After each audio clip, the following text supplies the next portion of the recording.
And this is sort of a personal one. This is Chad Krisel, and he's in North Carolina, a fellow North Carolinian who's doing DPC.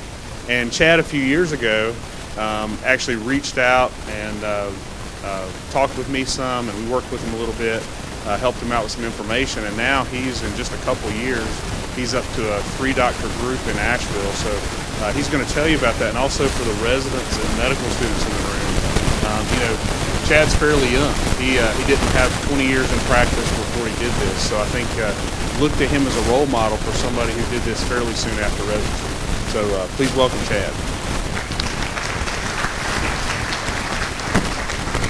Thanks so much for having me here today. I'm really excited to be here. I was asked to share my story on how to go from residency. Wait, hold on one second.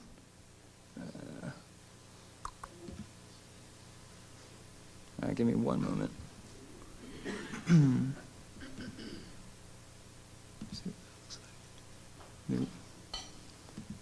All right, this will be fine. So I was asked to share my story of how I went essentially from residency straight into direct primary care. And right off the bat, I would say, yeah, where I'm at now, I would never look back. And I can't imagine practicing in any other way. So I'm going to share with you my story essentially in 3 parts. 1, what was my initial vision? 2, what were the realities of the primary care status quo? And I'm going to go relatively quickly through that because we've heard a bunch about that the past couple of days. And then finally, the nuts and bolts of what it took to build our practice and get to where we are now. So starting out, I went into medical school with the idea of becoming a family doctor where I could meet people in partnership and relate with them in such a way that I could help prevent illness in the first place, and if illness did take hold, that I'd be able to help people prevent the illness from getting to a devastating endpoint. And, as I shared this idea, this dream of mine with others around me, my family, my friends, they all said, you've always been such an idealist dreamer. That'll never happen. That's not the reality of what primary care is like. The reality is that you're working 80 hours a week, making hardly any money. I heard more than one time, why don't you become a dermatologist? You'll make more money, you'll work less hours. But I pushed forward. I've kind of had a knack throughout my life of making my visions come true. But then in residency, I really started to understand what the reality of primary care was. My first year seeing 8 patients per half day, second year 10 patients per half day, third year 12 patients per half day. And I was always warned that it would only get worse. Our residency director said more than one time, it takes 23 to 24 patients just to break even in a normal practice. There was an unspoken emphasis in our residency training on RVUs. Literally, we would have quarterly meetings where a piece of paper would be handed out with everyone present, and it would have everyone's RVUs and total amount of money brought into the residency listed for everyone to see. And there was an unspoken emphasis that if you weren't bringing in as much money as the next guy, that maybe you're not as good a doctor. And then I'd go into the community and witness physicians playing the same RVU game and disproportionately focusing on being procedure savvy and at the expense of not spending the time with patients to talk about lifestyle changes and talk about nutrition and talk about how it is that we can take care of these medical problems without the use of medications or limiting the use of medications. And then my personal experience moonlighting at an urgent care center where my bonus each month was based on how expensive my visits were. And it would mean the difference between a $200 bonus and a $1,500 bonus based on how many x-rays I've done and how many labs I run. And then I started looking around at the numbers of how truly bad everything is and realizing this wasn't just a local problem. This is across the country, and these are averages from across the country of 25 to 35 patients per day, a wait time 21 to 24 minutes, average face time 10.5 minutes. And I would say these numbers are pretty conservative compared to what my anecdotal experience was, with face time really more like 7 minutes and wait time more like 50 minutes. And we know that shorter visits and higher visit rates per day lead to increased medication prescription. Because if someone comes in with hypertension, to talk to them about how to actually change habits in their life such that we can lower the blood pressure, I mean, at a minimum 40 minutes. And so when you have 7 minutes, you're going to be much quicker to write that prescription for hydrochlorothiazide. And we know that shorter visits lead to higher prevalence of malpractice claims, and probably rightfully so, because we're not doing our job. We're not doing our job in a 7-minute visit. We're not treating the bread and butter of what we do as family docs, with the target goals for hypertension, dyslipidemia, and diabetes not being met. And so this has led to a poor future outlook for primary care, with one Kaiser survey showing for physicians overall, 45% would not recommend that a young person go into medicine. And for family medicine specifically, 38.7% are dissatisfied. And might I remind you that this isn't a profession that historically was one of the most sought after, desirable professions, to be a family doctor where you're actually having meaningful relationships with people as your daily job. So many family medicine residency spots are going unfilled, with in the 2012 match, 48.3% of family medicine spots were filled by U.S. seniors, compared to anesthesiology that 78.9% were filled. And my argument is that it's not just about money. That is a part of it, because that's our society's way of rewarding us. But there's also more to it. And my perspective is that when you finish an anesthesiology residency, you're proficient at what you do, and you're being put into a situation where you can adequately do your job. And that's just not the case for primary care, where even in residency we're not being adequately trained, and then we're being put into a situation where it's absolutely impossible to do our job. And it's incredibly expensive. And I'm gonna gloss through all this because we've covered a lot of this the past couple of days. Essentially, the costs have skyrocketed, we can't afford care anymore. And that's a nutshell of these 12 slides. And insurance companies are making record profits while we're paying, when it's at the expense of us as individuals. And with the Affordable Care Act, is this going to bring down costs? One study by the Robert Wood Johnson Foundation found that, especially related to employer-sponsored insurance, that for small firms it's going to make about a 7.8% difference.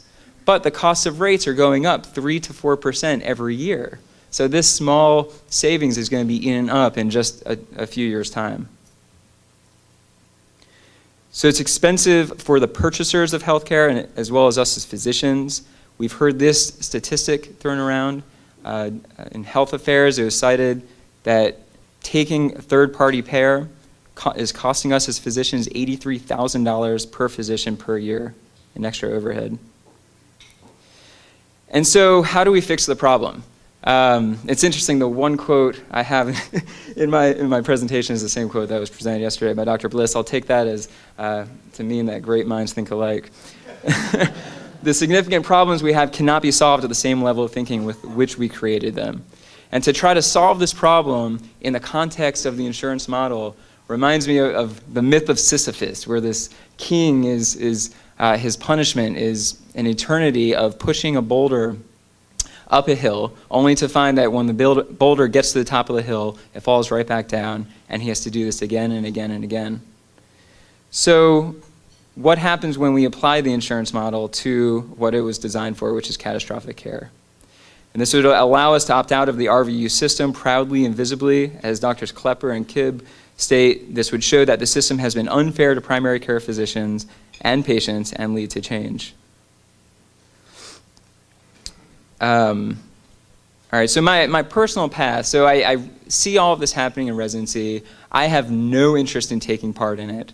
And we started investigating initially a low overhead model, the idea of taking this $83,000 out of the system, and this would enable us to greatly reduce costs.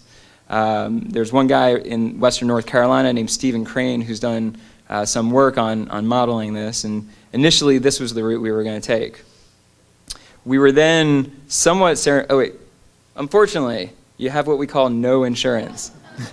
So, and this is the amazing thing about our current system, that physicians are actually telling patients who want to pay cash, they say, nope, we can't take you. And in what other industry could that fly? You know, cash-paying customers are exactly what you want. So this is at the end of my residency. I get a call from a friend, and he says, you know, I have these extra tickets to this conference, and it's happening this weekend. It's in Charlotte. Do you want to go? And I said, sure. So the conference is called Heal Thy Practice, and this was a conference with its mission was to talk about alternative practice models, somewhat similar to this, but not necessarily focused on direct primary care. And this is where we met Dr. Forrest, and he gave us his presentation on what he was doing, and we learned of this low monthly retainer, and it seemed to make a lot of sense, and we ended up adopting that model. Both myself and my partner, we worked 2 years at an urgent care center, and we saved up the money that we needed to do this, and we were able to do it without taking out any loans. The whole thing was relatively simple to open the practice. Now, this is relative to a normal insurance-based practice. I do want to say that opening any business is not an easy thing, and it takes a certain personality to thrive in it. But what we didn't need was a practice manager, a billing specialist, a certified coder, or a practice consultant. We could focus on low overhead throughout. Some specific steps that we took. One, we leased a building bigger than what we needed. Although counterintuitive at first, it allowed us to rent out space, which essentially covered the cost of the entire building. And it also gave us room to grow as we eventually did. We bought refurbished equipment. We focused on a low staff to physician ratio, but we made sure the staff we had were all excellent, and we paid them well for it. Because we didn't have as many staff, we had the money to do so. And it was always important to emphasize the team approach. All our staff members are personally invested in what we're doing, and they repeatedly refer to, we are doing this, we're doing that, and we encourage this. Our monthly operating cost initially was as little as $2,500. I'm going to skip through that. The nuts and bolts of what we offer, $40 per month essentially gets you an annual comprehensive physical exam. Follow-ups after that are $20, and you get a nutrition overview, standard blood work, EKG, PAP exam, access to weekly and monthly classes, access to strategic partnerships that we've made with radiologists, physical therapists, even one organization that will deliver local and organic produce to patients' houses. We're doing direct primary care with an integrative twist, meaning our idea of this is that we want to harness truths across healing disciplines, always using the most effective modality with the least side effects. For example, with low back pain, we could offer muscle relaxers and Vicodin, which have known side effects and the potential for addiction, or we can offer acupuncture, which we get great results with. We work directly with psychotherapists and herbalism practitioners and massage therapists. So a typical medical practice, average patients per day, 25 to 35, ours is 11 to 16. We're able to spend 25 to 50 minutes with patients, and wait time is 2 to 5 minutes. Average price, ours is very simple, $40 per month with a $20 visit fee. Percent a day that doctor spends with patients goes from 55% to easily 85% plus. And no knowledge of pricing until long after visit, oftentimes months later in a typical practice, and we clearly display our prices so people know what's going on. We offer different plans with employers. They can either sign up for the $40 per month for their employees in our practice, or we also work with nurse practitioners that go on site to the sites of employment to offer a mini clinic. For the larger employers, 3 hours every week. For smaller employers, 2 hours per month. Let's skip this. Current clients include a diverse population, including a large resort in Nashville, private school, hair salon, the local sewage district as well. Let's skip that. So I want to focus on what you guys might be interested in on how to actually do this. And I want to spend a moment on creative marketing strategies. We didn't have a big budget for marketing, and we wanted to, but you do have to get the word out, especially initially. Once the ball is rolling and you reach a point of critical mass, I don't think you have to do so much active marketing, but at first you definitely do. So one thing that worked kind of inadvertently was with supplements. We felt like it was a conflict of interest to be recommending supplements, vitamins, herbs, and whatnot, and then profiting off of them. At the same time, our patients were requesting them because it would be much easier for them to actually get it and get a product that they trust if they were getting it at our office. So we said, what if we donate all of the profits from the supplements that we sell? And we started doing that. And what this ended up doing was we'll donate to a different nonprofit every month. It's kind of fun just choosing someone, and we highlight who they are in our newsletter. And they end up becoming our best friend, and they highlight who we are in their newsletter, and they refer all of their employees to us and their entire network of people. And we're able to do a good thing for the community at the same time as helping our business. We have a strong focus on community collaboration. We have a monthly class once a month, and this also this is also in a way free marketing because we'll invite a speaker from around the community that has something to do with health or well-being, and they'll advertise to their community, and people will be educated as to what we're doing.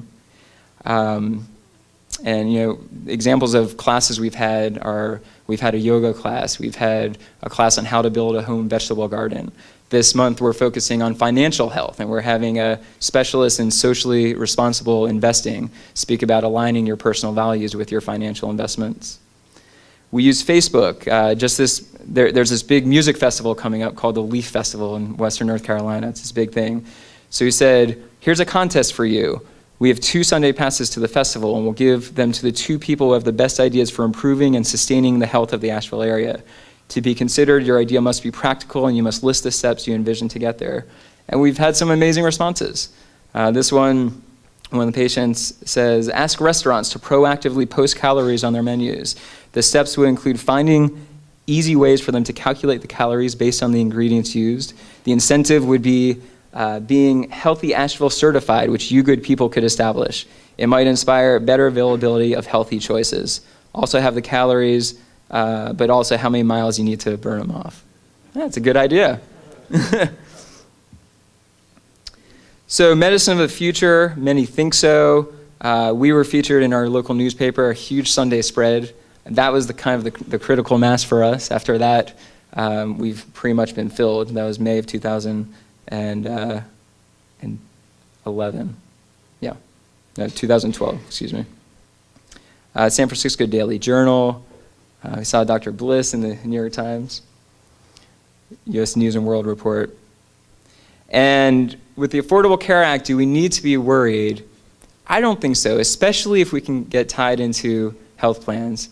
But even if not, I think our personal strategy is going to be to focus on the product and the fact that we're spending more time with folks. They have no wait time. They're getting a personalized service. I got a typo there. I'm going to say one more thing, and I just want to say that it's important to also have patient feedback. And I just want to show this here. So all in all, it's great feedback, right? But I want to focus in on this one. No way to talk to a human with your phone system.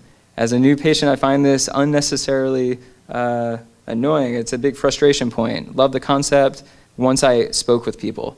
So what are we going to do? We're going to go back and fix our phone system. And this is a way for the community to let us know what's working, what's not, and let them know that we're listening. So in summary, insurance has a distinct role to protect against catastrophe. Insurance drives quality down and prices up. And we're able to improve primary care through improved pricing, an improved delivery environment, patient-centered services, and community collaboration. Thank you.